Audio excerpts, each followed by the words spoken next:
आज मैं एक्सप्लेन करने वाला हूँ 2016 में आई American horror movie before I wake. इस मूवी में हम एक छोटे लड़के को देखते हैं जिसके पास एक अनोखी शक्ति होती है। जब वो लड़का सोता है तो उस लड़के के द्वारा देखे गए सपने सच होने लगते हैं। ये सुनने में किसी वरदान से कम नहीं लगता, पर तब क्या हो जब आपको बुरे सपने आए। इस मूवी में हम इसी लड़के और उसकी फैमिली के साथ होने वाले हादसे को देखने वाले हैं। मूवी की शुरुआत में हम उसी छोटे लड़के को देखते हैं जिसका नाम कोडी होता है। कोडी अपने रूम में सो रहा था, तभी उसके कमरे में एक आदमी आता है जिसके हाथ में एक गन होती है। वो आदमी कोडी को शूट करने वाला था। तभी उस आदमी को पीछे से कोई आवाज आती है और वो आदमी डर कर कमरे का दरवाजा बंद कर देता है और कोडी को शूट करने वाला होता है। तभी अचानक कमरे का दरवाजा खुल जाता है, जिसके कारण वो आदमी डर कर गन फायर कर देता है, जिससे कोडी जाग जाता है और वो आदमी कोडी को देखकर रोने लगता है। ये आदमी कौन था और कोडी को क्यों मारना चाहता था, इसका पता हमें आगे स्टोरी में पता चलेगा। अब अगले सीन में हम एक कपल को देखते हैं जो एक अनाथ आश्रम में बच्चा गोद लेने आए होते हैं और वो अनाथ आश्रम की हेड उनको कोडी के बारे में बताती है कि कोडी बहुत ही अच्छा बच्चा है, वो आपकी सभी बातों को मानेगा। कोडी जब छोटा था तभी उसकी मॉम की डेथ हो गई थी।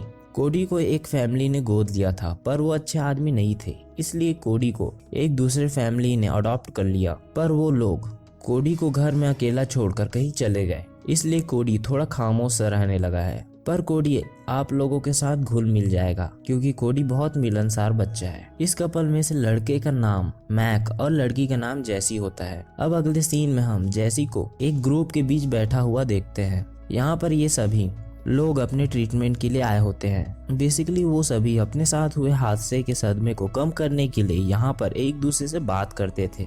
और जैसी बोलती है, हमने एक बच्चे को गोद लेने का डिसीजन लिया है। अब हम जैसी और मैक को अपने घर में देखते हैं। मैक दीवारों पर लगी पेंटिंग को निकाल कर रख रहा था। इसमें हमें जैसी, मैक और एक छोटा लड़का नजर आता है। दरअसल वो छोटा लड़का जैसी और मैक का बेटा था जिसका नाम सॉन था। उसकी मृत्यु बाथटब में डूबने से हुई थी।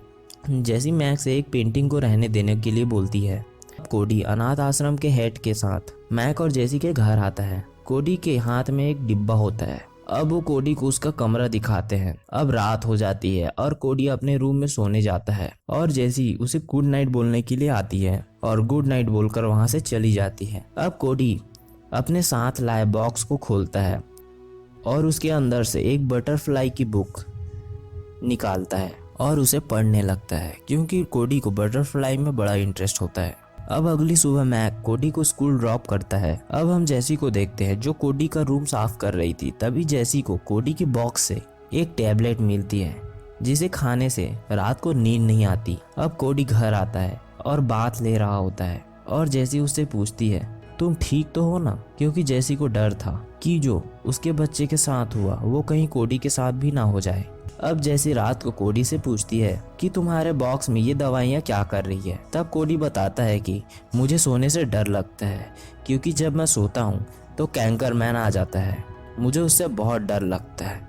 और जैसी उसे बताती है कि ये सब असल में नहीं होता, ये सब हमारे दिमाग का भ्रम बस है। और जैसी उसकी दवाइयाँ ले जाती है। अब रात के समय मैक और जैसी टीवी देख रहे होते हैं। तभी उनके कमरे में बहुत सी बटरफ्लाई आना स्टार्ट हो जाती है। ये देखने में काफी खूबसूरत लग रहे थे, बट कुछ देर बाद वो सभी बटरफ्लाई अचानक गायब हो जाते हैं। ये माइक और जैसी को थोड़ा अजीब लगता है। अब वो दोनों सोने चले जाते हैं, पर जैसी की आंख आधी रात को खुल जाती है और वो पानी पीने के लिए किचन में आती है। तभी जैसी को सीढ़ियों से ऊपर जाते हुए उसका बेटा सॉन नजर आता है जो कि इस दुनिया से जा चुका था। अब हम अगले सीन में कोडी को देखते हैं जो अपने स्कूल में है। तभी उसके क्लास में एक लड़का आता है, वो काफी बदमाश था। अब शाम हो गई थी।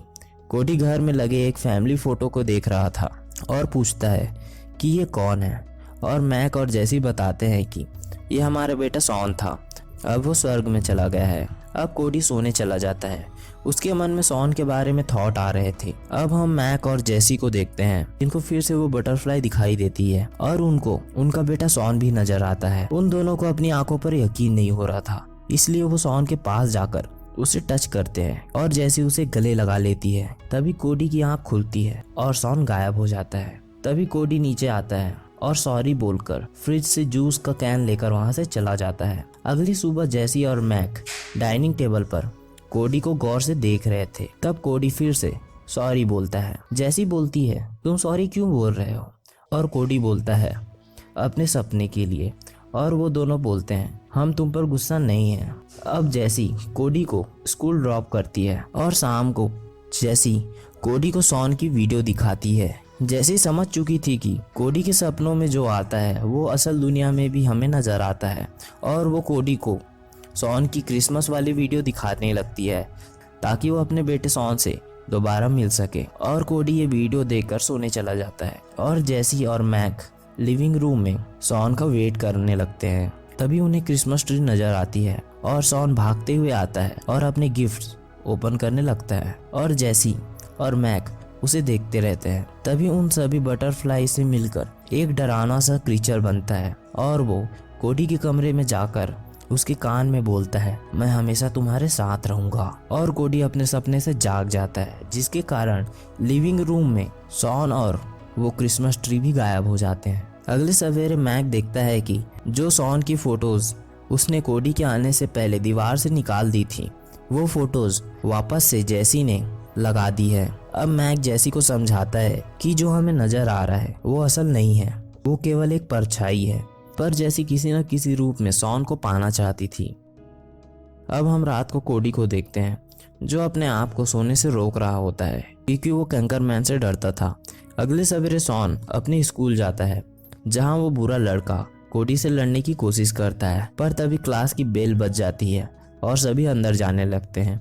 अब वो लड़का कोडी से फाइट करने के लिए टाइम का वेट कर रहा था, और आखिरकार उसे कोडी एक रूम में अकेले सोते हुए नजर आता है, और वो लड़का कोडी को पीटने के लिए उसके पास जाने लगता है। तभी वो कैंकरमैन आ जाता है और उस लड़के को खा जाता है। ये सब होते हुए एक लड़की देख लेती है और डर कर चिल्लाने लगती है, जिससे कोडी अपने सपने से जाग जाता है और वो कैंकरमैन गायब हो जाता है। और स्कूल की छुट्टी के बाद कोडी जल्दी से जैसी के साथ घर वापस चला जाता है।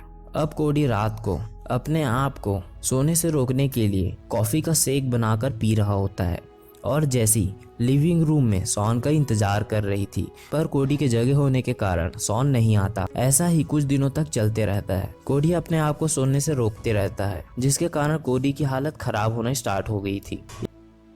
इसलिए जैसी कोडी के दूध में स्लीपिंग पिल्स मिला देती है और कोडी दूध पीकर सोने चला जाता है। तभी जैसी और मैक को फिर से शॉन नजर आने लगता है, पर इस बार वो कुछ बदला हुआ था, और अचानक शॉन के मुंह से कीड़े निकलने लगते हैं और मैक समझ जाता है कि कोडी को जगाना पड़ेगा। वो कोडी को जगाने की कोशिश करता है, और नीचे जैसी के सामने वो कैंकरमैन आता है, और जैसी डर कर ऊपर मैक के पास आती है और बताती है कि कोडी अभी कुछ देर और नहीं उठेगा। अब वो कैंकरमैन उनकी ओर आने लगता है और जैसी उसे रोकने के लिए दरवाजा बंद कर देती है, पर वो कैंकरमैन दरवाजा तोड़कर अंदर आ जाता है और मैक उसे रोकने की कोशिश करता है, पर वो कैंकरमैन मैक को निगल जाता है।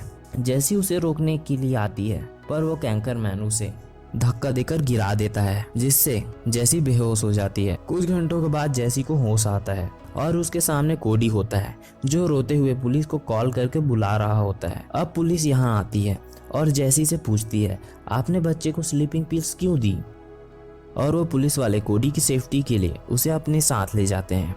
अब जैसी कोडी के बारे में और पता लगाने के लिए वापस से उस अनाथ आश्रम के हेड के पास जाती है। उससे जैसी को कोडी के रिकॉर्ड्स मिलते हैं, जिन पर लिखा था कि उससे पहले किन किन फैमिली ने गोद लिया था और उनके साथ क्या क्या हुआ था। इस फाइल से जैसी को एक आदमी का एड्रेस मिलता है। ये आदमी वही है जो हमें कहानी की शुरुआत में नजर आया था। ये आदमी एक पागल खाने में होता है। जैसे उस आदमी के पास जाती है और उसे कोडी के बारे में बताती है और पूछती है आप कोडी के बारे में और क्या जानते हैं, और वो आदमी बताता है कि कोडी बहुत छोटा था जब हमने उसे गोद लिया था। जब हमें पता चला कि कोडी के पास सपने सच करने की पावर है तो हम बहुत खुश हुए। हमें लगा कि ये एक आशीर्वाद है, पर जरूरी नहीं कि उसे अच्छे सपने ही आए।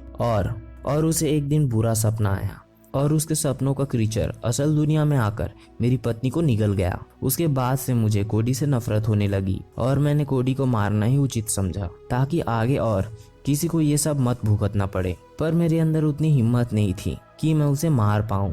अब जैसी वहां से चली जाती है। अब जैसी को कोडी के फाइल से एक हॉस्पिटल का पता चलता है जहां कोडी का जन्म हुआ था। अब जैसी हॉस्पिटल के काउंटर में जाकर एक सीरियल नंबर बताती है और बोलती है मुझे इस डिलीवरी के डिटेल्स चाहिए। और वो काउंटर वाली लेडी बताती है कि हमारे पास उस लेडी के कुछ सामान रखे हुए हैं, क्योंकि कोडी के मॉम की मृत्यु इसी हॉस्पिटल में हुई थी, इसलिए उनके पास उनके सामान रखे हुए थे। अब जैसी उन सामानों को देखती है, उसके अंदर एक बटरफ्लाई का टॉय होता है और एक डायरी होती है। अब हम अगले सीन में कोडी को देखते हैं, जिसे एक हॉस्पिटल में रखा गया था, क्योंकि कोडी कई दिनों से सोया नहीं था, इसलिए वहाँ की नर्स उसे सोने के लिए सुई लगाती है। अब हम जैसी को देखते हैं, जो कि कोडी के हॉस्पिटल के अंदर आ रही है। अंदर आने पर जैसी को वहाँ बहुत से लोग नजर आते हैं, जिन्हें कैंकरमैन ने दीवार से बांध दिया था। आगे जाने पर जैसी को वो सब भी नजर आते हैं जिन्हें कैंकरमैन ने निगल लिया था। अब जैसी कोडी के रूम के पास पहुंचती है, तभी वो कैंकरमैन जैसी को धक्का देकर गिरा देता है और जैसी को मारने के लिए उसकी ओर भागने लगता है। तभी जैसी अपने पॉकेट से उस बटरफ्लाई के टॉय को बाहर निकालती है, जिससे वो कैंकरमैन रुक जाता है और जैसी उसे गले लगा लेती है। जैसी ने ऐसा क्यों किया, इसका पता हमें आगे की स्टोरी में चलेगा। और वो कैंकरमैन धीरे धीरे श्रिंक हो जाता है और कोडी का रूप ले लेता है और गायब हो जाता है। अब जैसी कोडी को उठाकर अपने घर ले जाने लगती है और वो सभी जिन्हें कैंकरमैन ने दीवार से बांध रखा था वो आजाद हो जाते हैं। अब जैसी अगले सवेरे कोडी को उसकी मॉम की डायरी देती है और बताती है कि तुम्हारी मॉम की मृत्यु कैंसर के कारण हुई थी। उस वक्त तुम बहुत छोटे थे। जब तुम बड़े हुए तब तुम्हारी यादें धीरे धीरे धुंधली होती गई और तुम्हें ये लगने लगा कि तुम्हारी मॉम को कैंकरमैन ने खा लिया। अब तुम्हें कैंकरमैन से डरने की जरूरत नहीं है, क्योंकि अब तुम उसकी सच्चाई जानते हो और वो अब कभी वापस नहीं आएगा। कैंकरमैन ने जिन्हें भी निगला था वो तो वापस नहीं आते, पर अब यह हादसा और किसी के साथ नहीं हो सकता। और इस तरह ये मूवी खत्म। अगर आपको ये मूवी की एक्सप्लेनेशन अच्छी लगे तो प्लीज़ मेरे चैनल को जरूर सब्सक्राइब करें। Thank you.